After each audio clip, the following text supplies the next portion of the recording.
अस्सलाम वालेकुम फ्रेंड्स, मैं हूं सैयद फ़ुरक़ान गिलानी और गिलानी अकेडमी में आपको खुशामदीद कहते हैं।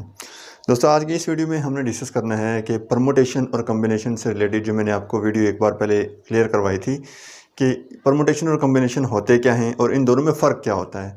हमें कैसे पता चलेगा कि ये इसमें परमुटेशन से रिलेटेड हमने सॉल्व करना है या कॉम्बिनेशन से रिलेटेड हमने सॉल्व करना है। तो दोनों में जो बेसिक चीज़ है वो ये है कि दोनों में डिफरेंस करना ज़रूरी है, जिससे हमें पता चलेगा कि ये हम इसमें से कौन सा चूज़ कर रहे हैं। तो वीडियो में आगे बढ़ने से पहले अगर आप इस चैनल पर नए हैं तो सबसे पहले चैनल को सब्सक्राइब कीजिए और साथ के बेल के बटन पर क्लिक कीजिए ताकि आने वाली वीडियो सबसे पहले आप तक पहुंचे और आप उससे इस्तेफ़ादा हासिल कर सकें। तो अब चलते हैं हम टॉपिक की तरफ। तो इससे पहले एक वीडियो मैंने आपको बताई थी परमुटेशन और कॉम्बिनेशन से रिलेटेड है, तो वो वहाँ से आप उसको डिस्कस कर सकते हैं, चेक कर सकते हैं। तो यहाँ पे मैं परमुटेशन और कॉम्बिनेशन दोनों की डेफिनेशंस आपको समझाऊंगा और उनसे रिलेटेड एग्जांपल्स आपको करवाऊंगा ताकि आपको इसमें कोई प्रॉब्लम ना रहे। सबसे पहले तो हम चलते हैं परमुटेशन की तरफ। तो परमुटेशन होता क्या है, यहाँ पे हम परमुटेशन की जो डेफिनेशन देते हैं, यहाँ पे मैं इसको थोड़ा सा डिफ़ाइन करके तो आपको बता सकता हूँ कि परमुटेशन क्या होता है कि जब हम नंबर्स लेते हैं, यहाँ पे n arrangement of a finite numbers of object taken r at a time, कि जब हमारे पास एन टाइप के ऑब्जेक्ट होंगे, n arrangement of n finite number जो होंगे, n finite numbers of object taken r at a time, तो इसको हम कहेंगे ये परमुटेशन है। डेफिनेशन को आप देख सकते हैं कि जब हम कोई अरेंजमेंट करते हैं जिसको हम कहते हैं कि एन हमारे पास फाइनाइट नंबर हैं, एन फाइनाइट नंबर है, उनकी जब हम अरेंजमेंट करते हैं तो उसमें से हम चूज़ करते हैं आर कोई नंबर है, इसमें नंबर चूज़ कर सकते हैं। तो वो उन एन में से जब आप आर को चूज़ करेंगे एक वक्त में, तो इसको आप परमुटेशन कहेंगे। और परमुटेशन को हम पी से डिनोट करते हैं। तो इस मैथमेटिकली जो इसका फार्मूला आपके पास बनेगा एन परमुटेशन आर, और ये इक्वल होता है n factorial over n minus r factorial, ये इसके इक्वल होगा। अब यहाँ पे अगर मैं कंपेयर करूँ as compare to permutation and combination, तो कॉम्बिनेशन का भी मैं यहाँ पे साथ डिफ़ाइन कर लेता हूँ ताकि उसमें आपको क्लियर हो जाए कि दोनों में फ़र्क क्या होता है। अब जब हम लेंगे कॉम्बिनेशन को, कॉम्बिनेशन, तो कॉम्बिनेशन में डेफिनेशन इसमें बहुत ज़्यादा फ़र्क नहीं होता है। डेफिनेशन उसकी यही होती है कि जब हम अरेंजमेंट करते हैं किसी एन फाइनाइट नंबर की ऑब्जेक्ट्स, जो n finite number of objects हैं जो taken r at a time, यही इसकी डेफिनेशन होती है। लेकिन उसमें जो फ़र्क होता है बेसिकली, जो आपको मैथमेटिक्स की बुक्स में या कहीं और थ्योरी में ये आपको फ़र्क नहीं मिलेगा, क्योंकि वहाँ पे इसी तरह की डेफिनेशन होती है, वो भी कि जो हम चूज़ करते हैं आर एट अ टाइम। लेकिन जो फ़र्क होता है हम वो ये करते हैं, इफ़ ऑर्डर इज़ नेगलेक्टेड, ये इसमें हम इजाफा कर लेते हैं कि डेफिनेशन आपकी यही होगी जो यहाँ मैंने लिखी हुई है। चूँकि यहाँ पे मैं दोबारा लिखने का मकसद नहीं है, यही डेफिनेशन है। और उसमें आप क्या करेंगे, इफ़ ऑर्डर इज़ नेगलेक्टेड। अगर हम मैथमेटिक्स की ज़बान में मज़ीद प्रिसाइज लैंग्वेज में जब अगर इसको हम इस्तेमाल करें, तो आप अपने अल्फाज में इसको यूँ कह सकते हैं कि परमुटेशन एक ऐसी कम्बिनेशन होती है। बेसिकली परमुटेशन भी कम्बिनेशन होती है, लेकिन इसमें ये होता है कि हमारा ऑर्डर मैटर करता है, ऑर्डर इसमें मैटर करता है। लेकिन कॉम्बिनेशन में डेफिनेशन यही होती है, हम उसी तरह से चूज़ करते हैं इन नंबर्स को, लेकिन उसमें ऑर्डर मैटर नहीं करता। ऑर्डर से मुराद ये है कि जैसे हम तरतीब कह सकते हैं कि इसमें हमें एक तरतीब, ख़ास तरतीब चाहिए होती है, लेकिन इसमें हमें वो ख़ास तरतीब नहीं चाहिए होती है। मैं इसकी आपको यहाँ पे छोटी सी मिसाल दूंगा, बल्कि उस मिसाल से पहले मैं आपको ये बता दूं कि इसका जो मैथमेटिकली फार्मूला क्या होता है। कॉम्बिनेशन को हम सी से डिनोट करते हैं, तो इसको हम एन सी आर से डिनोट करेंगे कि इसमें जो मैथमेटिकल एक्सप्रेशन है कि टोटल नंबर हैं, फाइनाइट नंबर ऑफ ऑब्जेक्ट्स हैं, उसमें से हम आर चूज़ करते हैं और ये किसी भी ऑर्डर से हो सकता है, तो इसलिए इसको हम कॉम्बिनेशन कहते हैं। और ये इक्वल होता है n factorial over n minus r factorial और इंटू आर फैक्टोरियल। इसमें ये सिर्फ आर फैक्टोरियल का यहाँ पे इजाफा होता है कि चूँकि इसमें हमारा ऑर्डर मैटर नहीं करता। अब ऑर्डर की बात कैसे आपको क्लियर होगी, अगर हम कहते हैं कि सैलड बनाते हैं, हम सैलड में हमारे पास मुख्तलिफ वेजिटेबल्स होती हैं, या आप कहते हैं कि हम फ्रूट चाट बनाते हैं। तो फ्रूट चाट में क्या होता है, हम बनानाज हैं, एप्पल हैं, मैंगो है, या और इस तरह की चीज़ें हम उसमें ऐड करते हैं। तो ये एक बेसिकली क्या है, ये हमारे पास एक कम्बिनेशन ही है। लेकिन इसमें हम देखते हैं कि हमें कोई तरतीब नहीं चाहिए। आप बनाना को पहले मिक्स कर सकते हो, उसमें एप्पल को बाद में कर सकते हो, या इसमें हम कहते हैं कि अगर हमारे पास 3 चीज़ें हैं,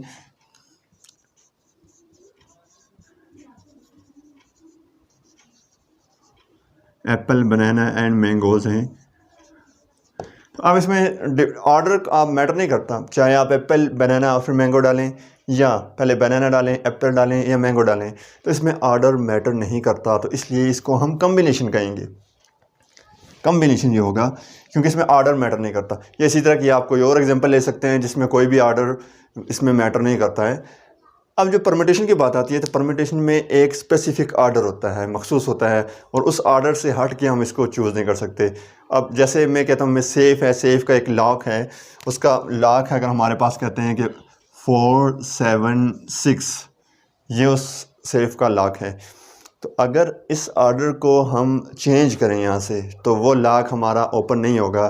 तो उस सूरत में हम सिर्फ 4, 7 और उसके बाद ही हम 6 को चूज़ कर सकते हैं। हम इसको किसी और तरीके से नहीं कर सकते, 6, 7 और 4 नहीं कर सकते, या किसी और भी सीक्वेंस या किसी और भी ऑर्डर से नहीं कर सकते, क्योंकि ये इसका एक स्पेसिफिक ऑर्डर होता है।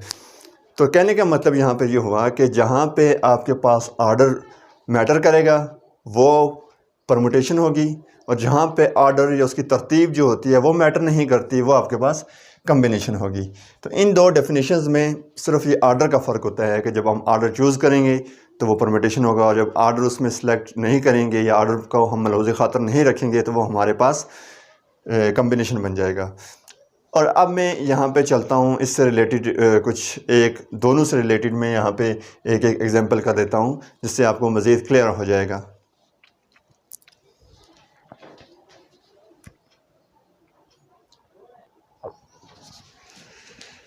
यहाँ पर ये मैंने एक एग्जांपल लिखी है कि अगर हमारे पास नंबर्स हैं 1, 2, 3, 4, 5 एंड 6, बल्कि यहाँ पे 5 भी होगा, ये अगर हमारे पास नंबर हैं। अब वो कह रहा है यहाँ क्वेश्चन में कि हम कितने इन नंबर्स को कितने तरीक़ों से अरेंज कर सकते हैं जब हम 4 डिजिट को चूज़ करें, तो उस तरह से हमारे पास ये कितने वेज़ बन सकते हैं कि हम इन नंबर्स को अरेंज कर सकें। लेकिन आप देख सकते हैं कि यहाँ पे एक कंडीशन दी हुई है कि when no digit is repeated, जब हमारे पास कोई भी डिजिट रिपीट ना हो रहा हो। तो इसमें यहाँ से इस आपको पता चलता है कि जब कोई डिजिट रिपीट नहीं होगा तो उस सूरत में क्या होगा कि आपके पास एक मखसूस ऑर्डर बनेगा, एक मखसूस सीक्वेंस बनेगी जिससे आप इसको वेरी नहीं कर सकते हो। तो उस तरह से ये हमें पता चला कि हमें इसको परमुटेशन के ज़रिए से इसको सिंप्लीफाई करना है, क्योंकि इसमें एक ऑर्डर स्पेसिफिक होता है। जैसे कि यहाँ पे मैंने बताया था कि फार्मूला इसका होता है n permutation r which is equal to n factorial over n minus r factorial. तो इसको हम कैसे सिंप्लीफाई कर सकते हैं? टोटल नंबर हमारे पास कितने हैं? 1, 2, 3, 4, 5, 6, टोटल नंबर हमारे पास 6 हैं, तो n हमारे पास 6 फैक्टोरियल हो जाएगा, और यहाँ n की जगह 6 माइनस चूज़ हमने कितने करने हैं? 4 एट अ टाइम, चूज़ हमने 4 करने हैं, तो 6 माइनस 4 फैक्टोरियल हो जाएगा। इसको अगर हम सिंप्लीफाई करते हैं तो हमारे पास आता है 6 फैक्टोरियल ओवर 2 फैक्टोरियल। तो आई थिंक फैक्टोरियल से रिलेटेड भी मैंने एक वीडियो अपलोड की थी, तो आप वहाँ उसको चेक कर सकते हैं कि हम इसको सिंप्लीफाई कैसे कर सकते हैं। यहाँ पे मैं आपको बता सकता हूँ कि 6 फैक्टोरियल को हम एक्सप्लोर करेंगे। 6 फैक्टोरियल है तो 6 इंटू 5 इंटू 4 इंटू 3 इंटू, चूँकि हमारे पास डिनोमिनेटर में 2 फैक्टोरियल है तो हम इसको 2 फैक्टोरियल तक ही रखते हैं, और डिवाइडेड बाई 2 फैक्टोरियल। तो यहाँ पे ये दोनों बैलेंस हो जाएंगे, हमारे पास बचेगा 6, 5, 4, 3। अब इनको हमने मल्टीप्लाई करना है। 6 5 ज़ा 30, 34 ज़ा 120, 123 ज़ा 360। तो यहाँ पे आपको पता चल सकता है कि आप जब इन 6 नंबर्स को 4 डिजिट के हिसाब से अरेंज करेंगे तो 360 वेज़ हैं जिस तरीके से आप इसको अरेंज कर सकते हैं। और इसी तरह से यहाँ पे मैं आपको एक और एग्जांपल दे देता हूँ कॉम्बिनेशन से रिलेटेड, जिससे आपको मज़ीद क्लियर हो जाएगा।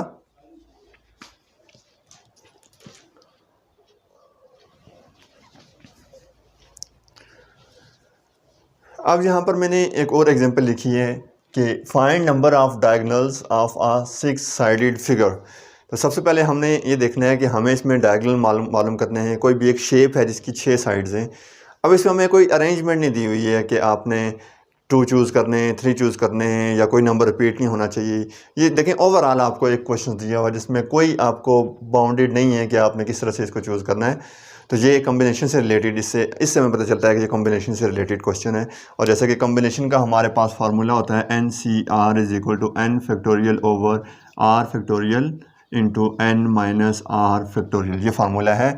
इसके थ्रू हमने इस क्वेश्चन को सिंप्लीफाई करना है। अब यहाँ पे चूज़ करने वाली बात जो है वो ये है कि टोटल नंबर्स आपके पास कितने हैं, 6 साइडेड फिगर है, n आपके पास 6 है। तो यहाँ पर आपने देखना है ये है कि चूज़ कितने करने हैं। तो चूँकि जब डायगोनल हम बनाते हैं तो डायगोनल जब भी हम बनाएंगे तो वो एक लाइन सेगमेंट होती है जो हम 2 पॉइंट्स को चूज़ करते हुए बनाते हैं।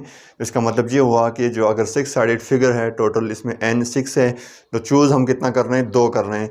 तो हमने इसको n की जगह हमने लिखना है 6 फैक्टोरियल ओवर r की जगह लिखना है 2 फैक्टोरियल, क्योंकि 2 साइड्स को चूज़ करके डायगोनल बनाया जाता है। 6 माइनस 2 फैक्टोरियल, इसको हमने सिंप्लीफाई करना है। 6 फैक्टोरियल ओवर 2 फैक्टोरियल, और 6 में से 2 को माइनस करेंगे तो आपके पास आ जाएगा 4 फैक्टोरियल। हम इसको एक्सपेंड करते हैं 6, 5 और 4 फैक्टोरियल तक ही एक्सपेंड करते हैं। 4 फैक्टोरियल तक एक्सपेंड करने का मकसद ये है कि डिनोमिनेटर में हमारे पास 4 फैक्टोरियल है, उसके साथ बैलेंस हो जाएगा। तो अब डिनोमिनेटर में है हमारे पास 2 फैक्टोरियल एंड 4 फैक्टोरियल, ये दोनों आपस में बैलेंस हो जाएंगे। और चूँकि 2 फैक्टोरियल 2 के इक्वली होता है, मतलब इसको जब एक्सपेंड करेंगे 2 × 1 तो वो 2 आएगा। तो इसको आप इसके साथ सिंप्लीफाई कर सकते हैं। 2 × 1 = 2 और 2 × 3 = 6, तो आपके पास बचेगा 3 × 5, और जो कि आपके पास आएगा 15। तो मीन्स दैट कि जब 6 साइडेड फिगर होगी तो उसके जब आप डायगोनल कंस्ट्रक्ट करें तो मैक्सिमम जो आप बना सकते हैं उसके 15 डायगोनल आप बना सकते हैं। तो उम्मीद है दोस्तों आपको आज की वीडियो समझ आ चुकी होगी कि आपको परम्यूटेशन और कॉम्बिनेशन में डिफरेंस का पता चल चुका होगा। तो अगर आपको मज़ीद इसमें कोई प्रॉब्लम है तो आप मुझे कमेंट करके बता सकते हैं, और जो आपको किसी भी क्वेश्चन से रिलेटेड कोई प्रॉब्लम हो या आप समझ नहीं हो तो वो आप मुझे मेल कर सकते हैं या उसमें कमेंट करके कम से कम बता सकते हैं। तो नेक्स्ट वीडियो की तक के लिए इजाज़त चाहता हूँ। अल्लाह हाफ़िज़।